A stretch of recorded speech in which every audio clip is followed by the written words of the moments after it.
Cássio fala em tom de despedida no Corinthians e pode sobrar também para Antônio Oliveira e Raul Gustavo. Vídeo de hoje do canal do Nicola traz detalhes sobre o caos no Timão e te conta sobre a chance de Alexander, jogador do Fluminense, pintar como reforço no São Paulo.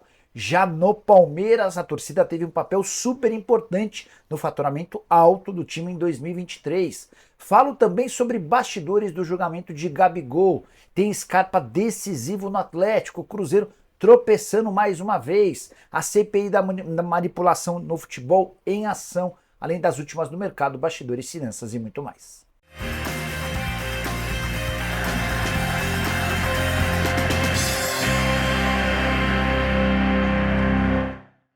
Fala aí pessoal, sou Jorge Nicola, bem-vindos a mais um vídeo do canal, sempre bom ter vocês por aqui, sem perder tempo, só pedir para deixarem like, se inscreverem no canal e comentarem sobre tudo o que quiserem, combinado?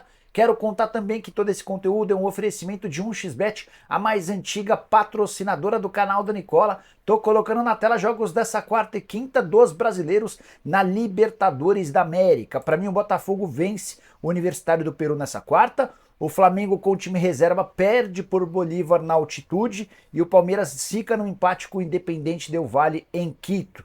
Já na quinta-feira, Cerro e Fluminense empate, Barcelona de Guayaquil e São Paulo outro empate. E você, gosta de palpitar, manja de futebol? Vem se divertir comigo na 1xBet, para participar é simples. Clica no link que está no comentário fixo, faz seu cadastro utilizando o código Nicola, você ainda tem 100% de bônus no valor do seu depósito. Combinado? Bora começar o vídeo com aquele tradicional giro de notícias e a primeira informação é polêmica. Vocês devem ter visto que nos últimos dias o Corinthians fechou uma parceria com a Gazin. Em troca de R$ 104 mil em colchão, o Timão vai ceder uma placa de publicidade no seu centro de treinamento, num espaço na camisa de treinos para Gazin, além de um camarote na Neoquímica Arena, camarote avaliado em mais ou menos 300 a 400 mil reais. Tudo isso por R$ 104 mil em colchões, são 64 colchões. Agora vem a notícia nova. Uma fonte minha alvinegra assegura que os colchões que já chegaram ao CT são menores do que as camas, do que os boxes. Uma clara demonstração da várzea total. Quero contar também que o Cruzeiro só empatou com o União La Calera, penúltimo colocado no Campeonato Chileno, em partida disputada nesta terça-feira pela Copa Sul-Americana. Terceiro empate do Cruzeiro, dessa vez por 0-0. A Raposa é a terceira colocada no seu grupo e está começando a se complicar na Sul-Americana. Isso porque a Universidade de Quito tem 7 pontos, o União La Calera tem 4, o Cruzeiro aparece com 3 e o Alianza com 1 ponto conquistado. Já Matias Rojas, agora sim é jogador oficial do Inter Miami. Já havia contado para vocês que a FIFA havia emitido uma liberação temporária para que ele pudesse continuar jogando enquanto define a situação do atleta contra o Corinthians no processo. Ele move uma ação contra o Corinthians pedindo R$ 40 milhões. Para completar o giro de notícias, queria contar que a diretoria do Amazonas meteu a faca no torcedor para o confronto contra o Flamengo, válido pela Copa do Brasil, o ingresso mais barato, valor cheio de R$ 300. O mais caro, R$ 1.725. O que você pensa sobre o tema? Use o espaço para comentários e deixe a sua opinião, beleza? Quero falar agora sobre Gabigol. O GE teve acesso à decisão, um relatório de 42 páginas do Tribunal de Justiça Desportiva Antidopagem para punir o Gabigol com 2 anos de suspensão. Você vai lembrar, né? Ele testou negativo no exame que fez, mas foi culpado, atribuíram a ele a culpa por uma tentativa de fraude no processo antidopagem por conta do comportamento do Gabigol, que foi hostil, que foi agressivo, que não seguiu as determinações dos coletores. Mas, de acordo com esse levantamento do GE, depois de ter acesso ao documento, ficou claro que os 4 auditores que votaram de forma contrária, o Gabigol foi punido por 5 votos a favor e 4 contrários. Entre aqueles que votaram de forma contrária à punição do Gabigol, isso se deu porque eles perceberam contradição nos depoimentos dos coletores. Houve coletor que, por exemplo, disse que foi impedido de escoltar o Gabigol, teve outro coletor afirmando que não houve impedimento nenhum. Enfim, diante dessa dessas contradições dos responsáveis pela coleta do exame, 4 dos 9 auditores que votaram decidiram inocentar o Gabigol. Eles não queriam essa punição de 2 anos.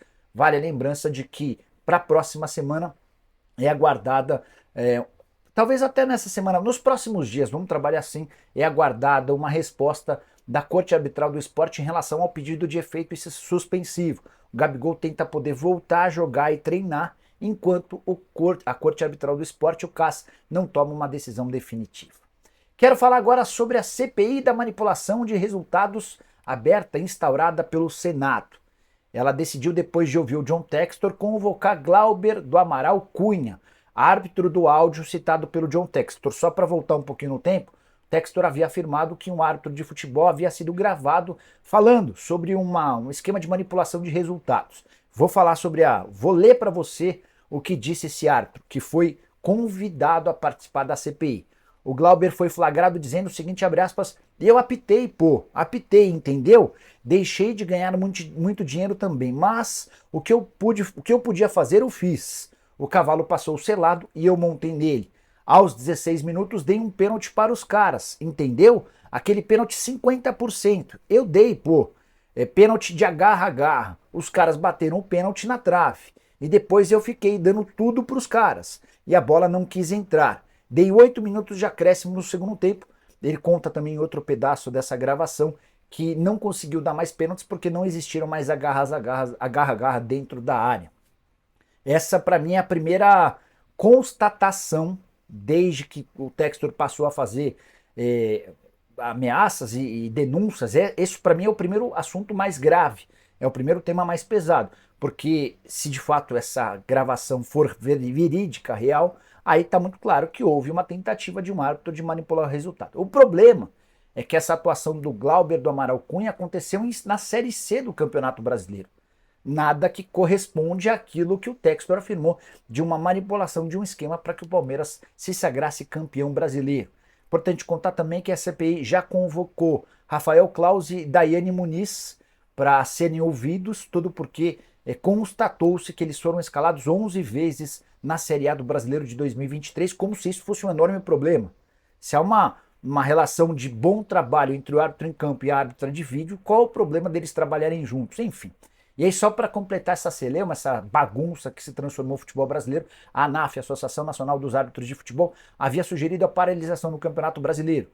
Entre outras coisas, porque há uma série de reivindicações contra o Edinaldo Rodrigues, o presidente da CBF, e o Wilson Cenemi. Mas é importante contar que a maioria dos árbitros da Série A não vê a ANAF como representante deles. Há uma outra associação.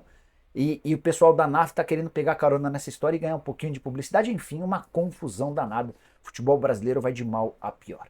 Bora falar agora sobre Gustavo Scarpa, absolutamente decisivo depois da saída de Luiz Felipe Scolari. Nessa terça-feira, o Atlético venceu o Peñarol por 3-2 na Arena MRV, chegou a abrir 3-0, tomou 2 gols no segundo tempo e passou um sufoquinho no final da partida. Mas, de novo, o Scarpa foi absolutamente decisivo com 2 gols. Desde que o Gabriel Milito assumiu o comando do Galo, foram 6 partidas com 5 gols do Scarpa e 2 assistências.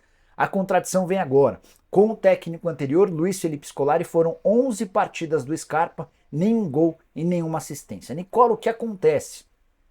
Entre outras coisas, o Milito criou um esquema que favorece demais ao Scarpa. O que o Milito tem feito com o Atlético? Ele povoa o meio-campo de jogadores e tenta, depois de balancear o adversário, colocar a bola nas pontas para que o Scarpa sem marcação, ou o Arana sem marcação, o Scarpa pela direita ou o Arana pela esquerda, consigam levar vantagem em relação às defesas adversárias. Já com o Felipão, em vez de ter esse papel de destaque, o Scarpa era utilizado pelo lado esquerdo, algo que ele não está acostumado e que ele já deixou bem claro que não gosta. Só para completar sobre o Galo, classificação bem encaminhada, é o único time brasileiro com 100% de aproveitamento dos pontos na Libertadores, são 9 pontos em 9 possíveis. O grupo G tem, além do Galo com 9 pontos, o Rosário Central com 4, Peñarol com 3 pontos e o Caracas com 1. Nessa terça-feira, o Caracas empatou com o Rosário Central lá na Venezuela. Quero contar ainda que o Grêmio, também nessa terça-feira, voltou a respirar na Libertadores da América, vitória absolutamente fundamental diante do Estudiantes na Argentina. O único gol da partida marcado pelo Nathan Fernandes aos 30 do segundo tempo. Importante destacar que 9 minutos antes o Vila Sante havia sido expulso. O jogo caminhava para o 0-0, quando no segundo tempo, na metade do segundo tempo, o Vila Sante é expulso, o torcedor do Grêmio começa a cogitar uma derrota que causaria praticamente a eliminação do Grêmio. O Grêmio vinha de 2 derrotas nas rodadas iniciais para a Strongest e também para o Huachipato, a derrota do Huachipato em casa por 2-0. Com esses 3 pontos, o Grêmio volta à briga. Classificação do grupo tem o Huachipato e Estudiantes com 4 pontos, o Strongest e o Grêmio com 3. É bem verdade que nessa quarta-feira o Huachipato e o Strongest se enfrentam, o jogo é no Chile e o empate seria bem legal para o Grêmio, que está de volta à briga. Vale a lembrança de que dos 3 jogos do turno, o Grêmio jogou 2 fora e 1 em casa. Perdeu em casa, mas por ter vencido um fora, dá para dizer que o Grêmio está naquela batida de vence em casa e perde fora. Vai precisar fazer pelo menos 7 dos 9 pontos do retorno para garantir a classificação. Hora de falar sobre o Palmeiras e a importância do torcedor alviverde dentro da capacidade de faturamento alto que o Verdão tem. Na temporada passada, o Palmeiras embolsou exatamente 909 milhões de reais. Essa foi a arrecadação alviverde, próxima de 1 bilhão. Isso atrás de Flamengo e Corinthians. Desses 909 milhões de reais, 157 milhões vieram diretamente de torcedores. É que com bilheteria o Palmeiras faturou 98 milhões de reais e com o sócio torcedor mais 59 milhões de reais. Importante destacar que nunca em sua história o Palmeiras havia registrado uma bilheteria tão alta, próxima a 100 milhões de reais, e nunca na história havia registrado o avante tão positivo. Com bilheteria, dá para dizer que o Palmeiras faturou em média 2 milhões e 600 mil reais por jogo como mandante. Número astronômico. Já em relação ao avante, quase 5 milhões de reais de faturamento por mês. Muitos patrocínios master do futebol brasileiro não garantem esses 5 milhões de reais mensais e a estimativa para 2024 é de números ainda melhores, especialmente no avante, por conta da parceria com o Palmeiras Pay. O Palmeiras criou um banco digital e todo mundo que se associa a esse banco e pede um cartão ganha o direito à degustação do programa Avante. Quero falar agora sobre Alexander. O lateral esquerdo /meia do Fluminense pode pintar no São Paulo? Essa pergunta me foi feita durante o programa do Nicola dessa terça-feira. Confesso que nunca havia pensado nessa possibilidade, mas faz bastante sentido levando em consideração que o Alexander, jogando como lateral esquerdo, foi um dos melhores do Fluminense na última temporada e nessa segunda-feira ele foi afastado ao lado do John Kennedy e outros 2 garotos por ter sido flagrado numa festa. Eles fizeram uma bagunça com 4 meninas na véspera do jogo contra o Vasco. O Alexander e o John Kennedy, reincidentes, foram afastados do elenco. Ninguém sabe ao certo se eles voltam a atuar pelo Flu. Mandei mensagem para um dirigente do São Paulo perguntando se eles estavam atentos a essa história do Alexander. E pela resposta dá para dizer que esse jogador vem sendo monitorado pelo São Paulo já há algum tempo.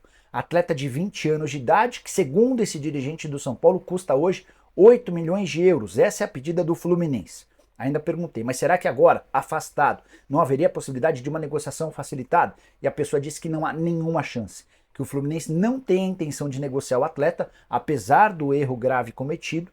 Então, para que ele saia apenas com pagamento de 8 milhões de euros, o que torna o negócio inviável para o São Paulo. O tricolor encara condições financeiras bastante adversas. Gosta do Alexander, preferiria tê-lo no elenco, adoraria tê-lo no elenco como reforço para lateral, como meia.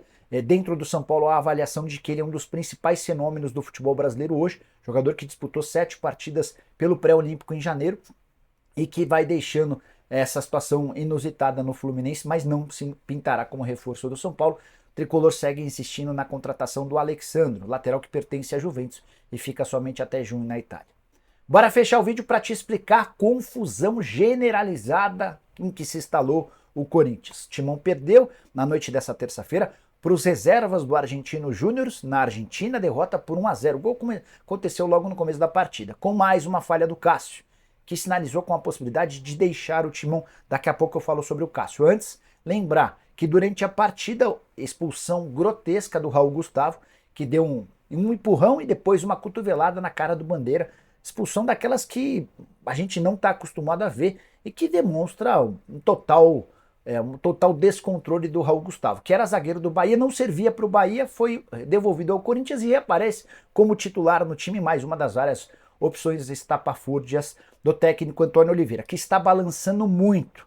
Eu até imaginei que não haveria chance de demissão em caso de derrota na Argentina, mas diante desse contexto, em que o Corinthians mais uma vez não marca gols, em que o Corinthians é dominado por um adversário com o time em reserva, a pressão é gigante. É possível que o Antônio Oliveira chegue para a partida contra o Fluminense no final de semana, mas se voltar a tropeçar, provavelmente o técnico português de 41 anos de idade será demitido. Só mais um detalhezinho importante, Corinthians tem uma vitória contra times da Série A na temporada. Foi contra o Nacional do Paraguai, que é a Série A do Paraguai, mas enfim. E uma vitória contra times da Série B, foi contra o Botafogo de Ribeirão Preto, todas as outras vitórias contra times de divisões inferiores. E é nesse contexto que existe uma pressão grande para a queda do Antônio Oliveira. O Raul Gustavo também pode talvez nem mais jogar pelo Timão. E aí só para completar essa bagunça toda, o Cássio, depois da partida, deu um depoimento bem forte ao jornalista André Galvão, deixando no ar a possibilidade de ir embora. Ele disse o seguinte, abre aspas, tô indo até no psicólogo e na psiquiatra, porque tá F3 pontinhos. Tenho apanhado que nem cachorro. Não me eximo de culpa, hoje falhei, mas peguei várias outras bolas. Mas a conta tá alta, sempre sobra para mim, eu sou um ser humano. O time não fazer gol também é minha culpa? O Corinthians não tem conseguido marcar gols nas últimas partidas. E aí o Cássio completa. Se esse for meu último ano no Corinthians, serei muito grato. Foi tudo maravilhoso, mas às vezes cansa. Nunca faltou trabalho. O André Galvão ainda perguntou, você pensa que pode ser o último ano? Ele respondeu, não sei. O contrato do Cássio com o Corinthians se encerra em 31 de dezembro. O Corinthians chegou a procurá-lo para discutir essa renovação. O Cássio pediu para que essa discussão aconteça um pouquinho mais para frente. Diante desse cenário, a tendência é que o Carlos Miguel ganhe alguns minutos, passe a ser utilizado. Até o Cássio abriu essa possibilidade. E eu não descarto que o Cássio, a partir da metade do ano, assine um pré-contrato com outro clube para em 2025 vestir uma camisa diferente da do Timão. O que você pensa sobre tudo isso que eu contei do Corinthians? Use o espaço para comentário. Esquece de deixar like, se inscrever no canal. Nos encontramos à tarde. Abraço, tchau!